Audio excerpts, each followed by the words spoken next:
Welcome to Choice Classic Radio, where we bring to you the greatest old-time radio shows. Like us on Facebook, subscribe to us on YouTube, and thank you for donating at choiceclassicradio.com. This is Ronald Coleman, inviting you to radio's most dramatic half hour. Favorite story.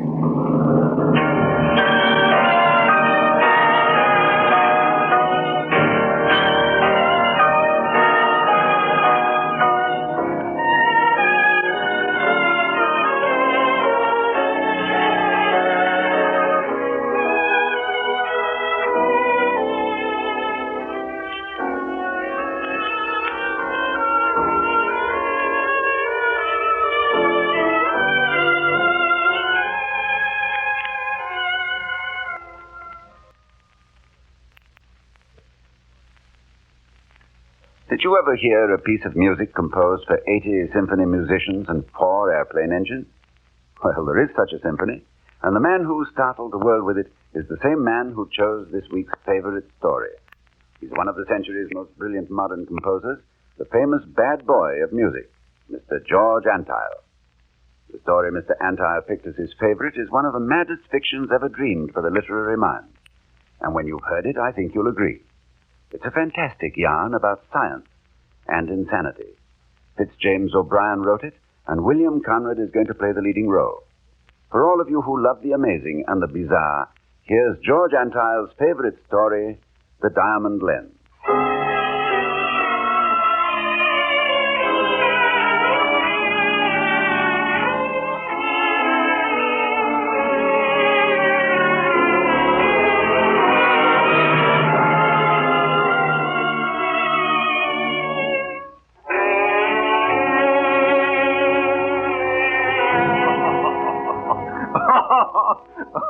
Oh, it sounds like a circus.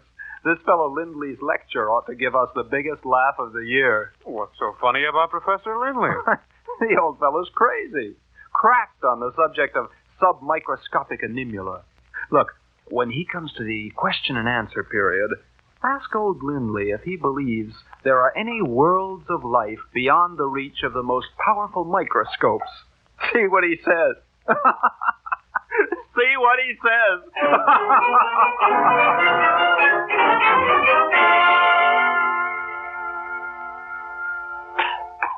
And now, students, we have a few moments left before the end of the lecture period.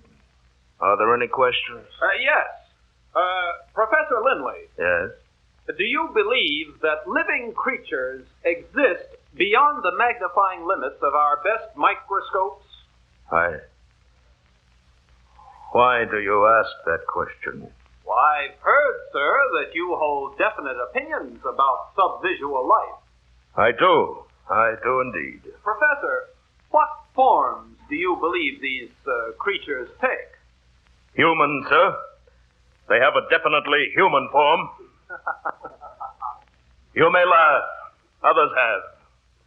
But I swear to you that there exists in every drop of water a universe that you dream not of. Other scientists tell you of atoms, of electrons rotating planet-like within these atoms. All this only guessed at, never seen by the human eye. But I tell you, these electrons, like our Earth, have life upon their crusts. And I tell you that this life is human. How do you know these things, Professor? How do I know? Because I have seen them.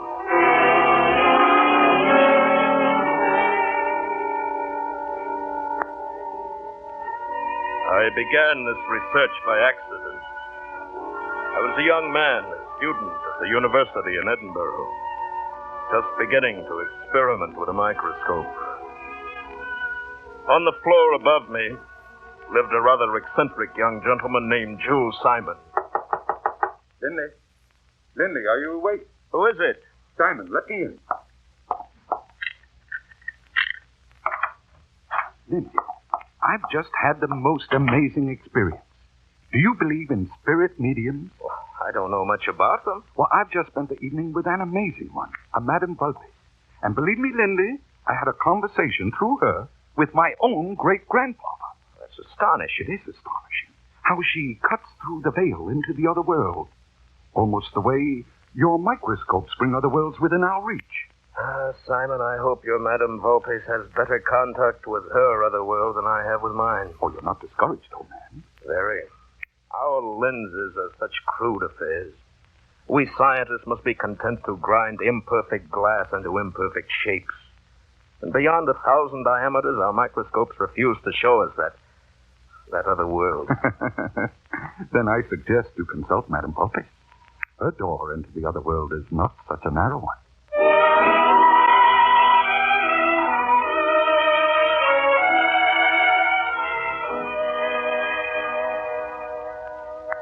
You come for a communication, Professor Linley. Yes, Madame Volpes? From any particular spirit? A certain man. Did you ever know this person on this earth? No, he died long before I was born. You will seat yourself at the table, Professor Linley, and place your hands upon its soul. I will extinguish the lamp. You require complete darkness? The visitors from the other world insist on it. Oh. Now, our hands press on the table.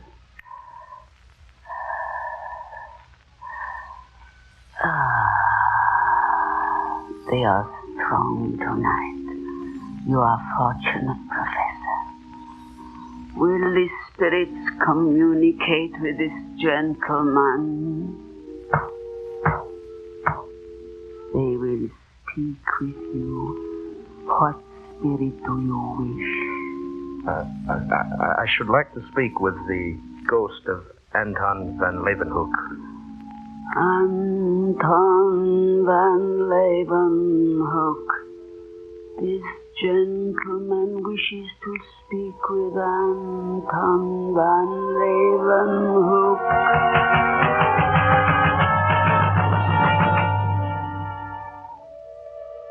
Who calls me? Good Lord.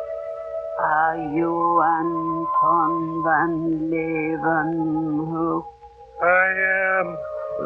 The same Leeuwenhoek who invented the microscope? I am he. Sir, I'm a lens maker like yourself. Tell me, can the microscope be brought to perfection? It can. And by you. But how? I've racked my brain. For the love which you bear to science, please help me. A diamond A diamond? of 140 carats submitted to electromagnetic currents for a long period Yes? will experience a rearrangement of its atoms.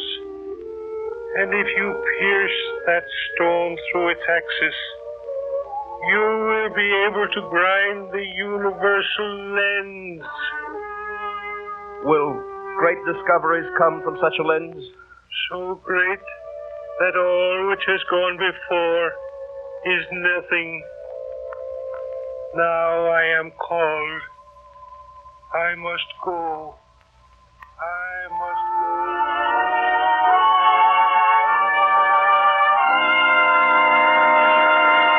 I had the secret. It was logical, intensely logical. All that night I lay awake dreaming of the discoveries I would make with my diamond lens. But where would I find a diamond of 140 carats? The next evening I decided to enlist the help of my neighbor, Simon. A diamond of 140 carats. Well, Linley, the idea is preposterous. There aren't a dozen stones in the world of that size. Nevertheless, I must find it. Well, if you're serious, there's only one place where you'd have the remotest chance of finding it. Where is that? Amsterdam. That's where all diamonds go eventually. Do you suppose that any of the jewelers in Amsterdam will let me borrow a diamond for 140 carats?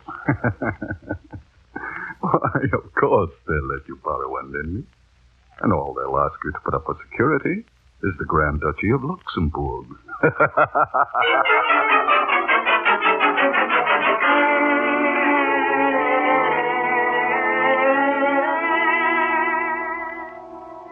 Everyone laughed at me, even as Simon did. But the thing had become an obsession. I must build a microscope with a diamond lens.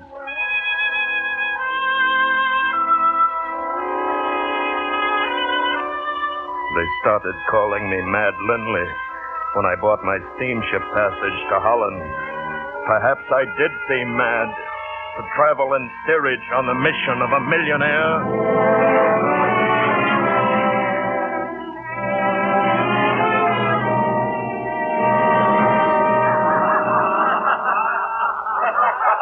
Amsterdam, they laughed at me, though I begged them in the interests of science to allow me the use of such a diamond. I had no fortune, no patron, nothing but a few guineas and a fantastic theory.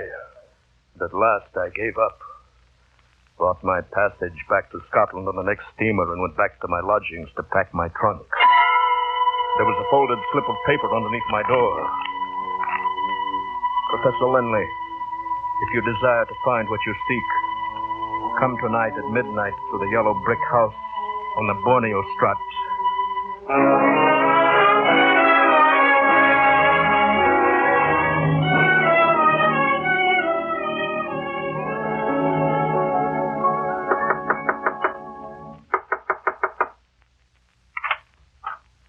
Yes, I am Lindley. Come in, Professor Lindley. You're a few minutes early. I received your note. I'm very anxious to know if you have what I'm looking for. How much do you want it? So much that I would give my life gladly if I might have the use of such a diamond for 1 year. Well, the gift of your life, my dear professor, is of no interest to me. Come. Mr. Lindley, see what you find inside this small black box. It is heavy. There is. Open it. The clasp works easily. Very well.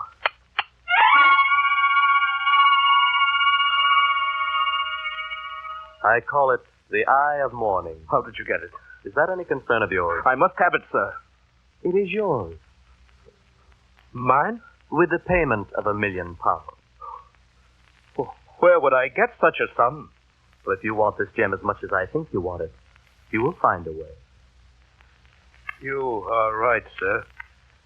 I do want this stone as much as you think. And I will find a way to have it. Of course you will. You recall that I said I would sacrifice my life to own this diamond? I recall very well. You should know that I am ready to sacrifice another man's life, too, if necessary. But surely... No. Stay back. I want this diamond very much, sir. You know how much. I have friends nearby. They will hear you. But a knife is very silent. No, don't!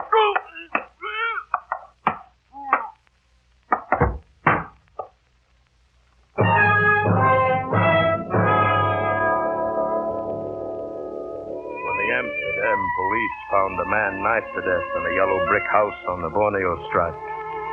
I was already on board my steamer bound for Scotland. And after all, why should they suspect Mad Lindley? There were no witnesses. Oh, yes, there was one.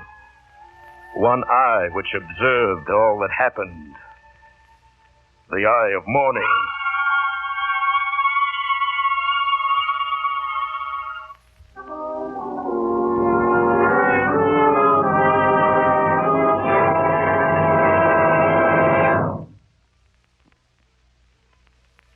We continue with Act Two of George Antile's favorite story, The Diamond Lens.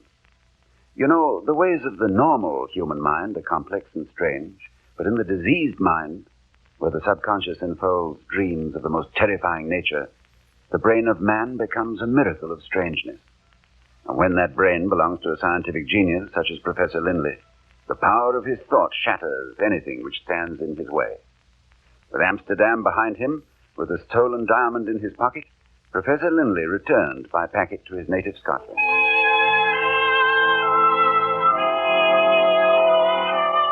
Back in Edinburgh, I hurried to my room and closeted myself with my prize.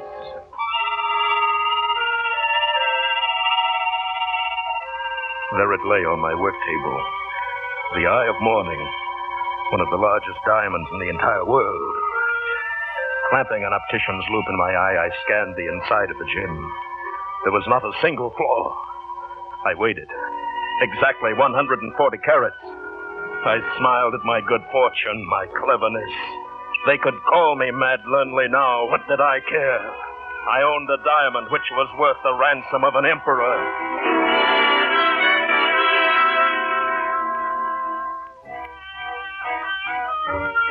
I set to work. I built a large galvanic battery of more than 2,000 plates. This enormous electrical power was fed into a coil of wire wrapped around the iron core of an electromagnet. In the powerful field between the poles of this magnet, I placed the eye of morning.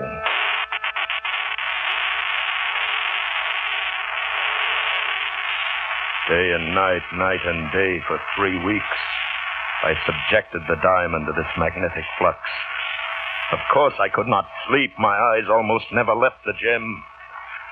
It seemed to grow in luster and brilliance. And to my amazement, when there was no light at all in the room, the diamond shone of its own luminescence with a ghostly blue lavender glow. At last, I calculated the molecular rearrangement of the diamond should be completed. I cut off my electrical switches.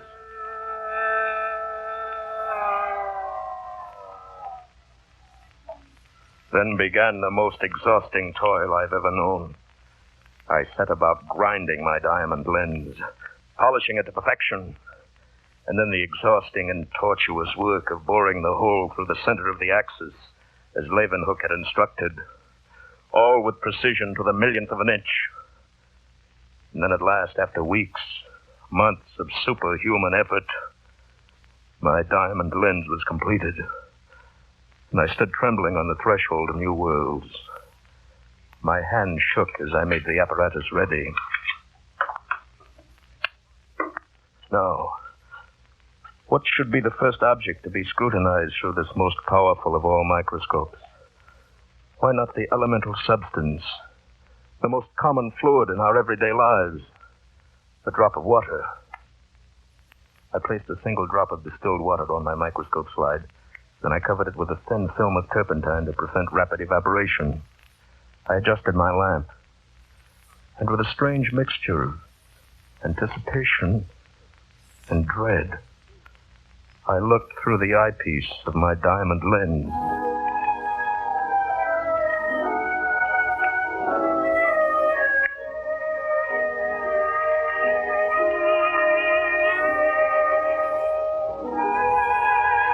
I seemed to gaze upon a vast space, the limits of which extended far beyond my vision.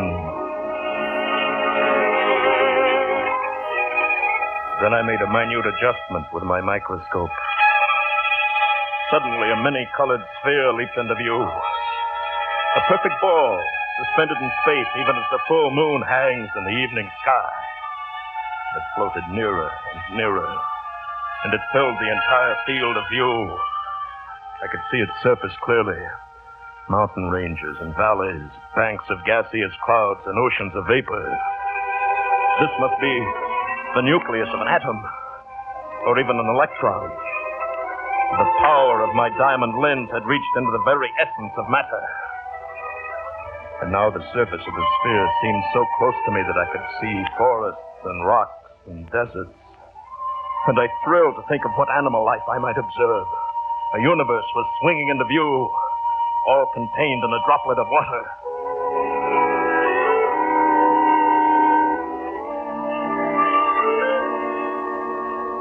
My microscope now peered into a greenish glade. I thought I saw a moving shape.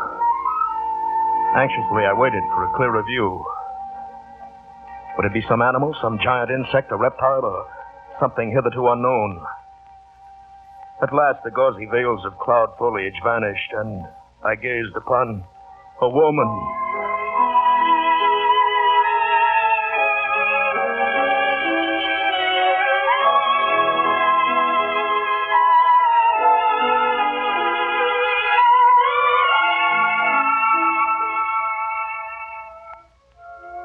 Did I say a woman?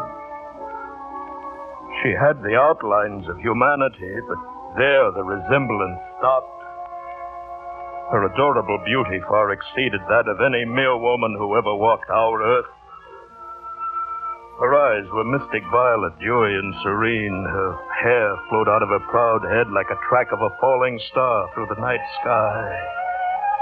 And the perfect roundness of her limbs formed suave and enchanting curves. And I dare not even attempt to describe her grace of movement, the way she floated effortlessly through the atmosphere of her subatomic world.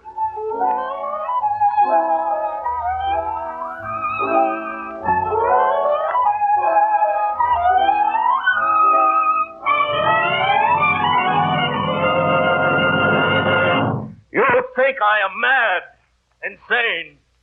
You, in the smug complacency of your logic, think I dreamed I saw this lovely creature. Well, you lie. Because you yourselves have never had the ingenuity, the industry to make such a microscope. Because you have never heard of such things, you dismiss them. Is it so incredible that there might be other universes within ours? Is it preposterous that a drop of water resting on a microscope slide might contain a whole Milky Way system of planets, constellations, and galaxies? And is it beyond belief that a shrewd scientific investigator like myself might peer into this minute system and see a living creature? My friends, even as I speak to you now, some super-gigantic scientist with eyelashes light years long may be depositing our universe contained in a drop of water on his microscope slide.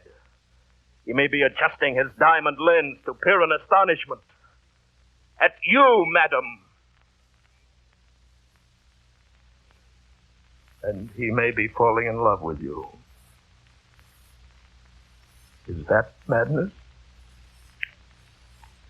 I confess to you, there was a moment when I felt my reason falter, my sanity slipping away.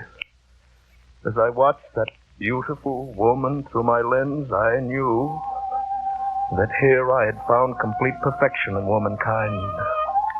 And I knew, too, that I loved her. I would have given my life to kiss that incredible creature, to embrace her womanly form in my arms. But we were separated by the greatest gulf which ever lay between lovers. I could see her, but she could never see me. I could never let her know that I existed and that I loved her. And then a shadow passed over her face. She hesitated in her dance, and she looked up at me with an expression of great pain. And even as I watched, her graceful limbs withered. She writhed in agony, and her suffering tore at my soul. Yet there was nothing I could do. She was dying before my eyes, yet I could not save her. And the rainbow-colored forests in which she danced were shriveling, too. They twisted about her. They enveloped her, and she disappeared from view.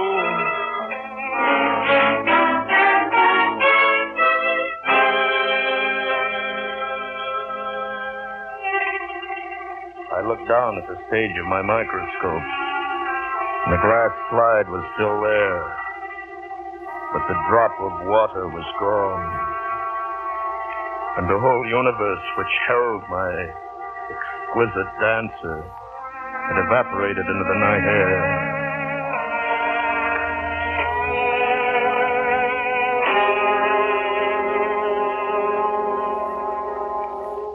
How can I describe to you the emotions which flooded in me at that instant? Despair at my loss such a man has never known. Terror at my loneliness. Yes, sheer stark terror at the realization that this creature, who had in these brief hours become more surely a part of me than my own immortal soul, would not return. And then anger.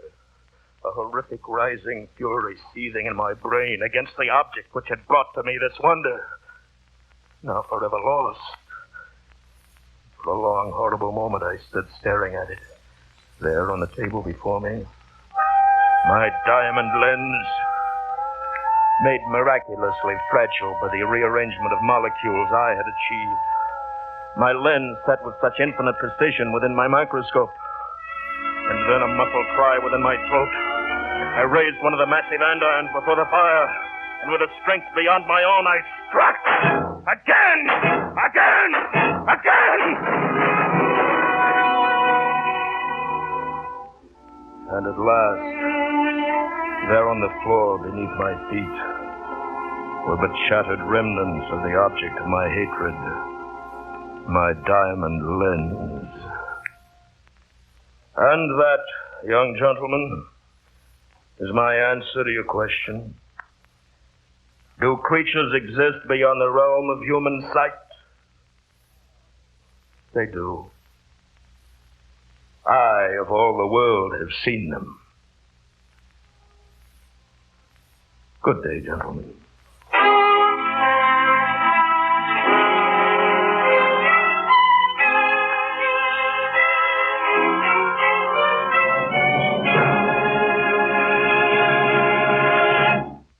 There you have it, the diamond lens, the scientific nightmare of a somewhat unrecognized talent in American letters, James O'Brien. May I commend William Conrad for his excellent portrayal of Dr. Lindley, and congratulations to our young conductor, Robert Mitchell, for his remarkable music. And of course, our deepest thanks to Mr. George Antile for choosing the diamond lens as his favorite story. Next week, we take you back to the happy days of your childhood, your first date, your first dance, and your first kiss. It's Louisa May Alcott's unforgettable novel, Little Women. We know that Joe and Laurie, Meg and Amy, Beth and Mommy have always been among your favorite characters, too.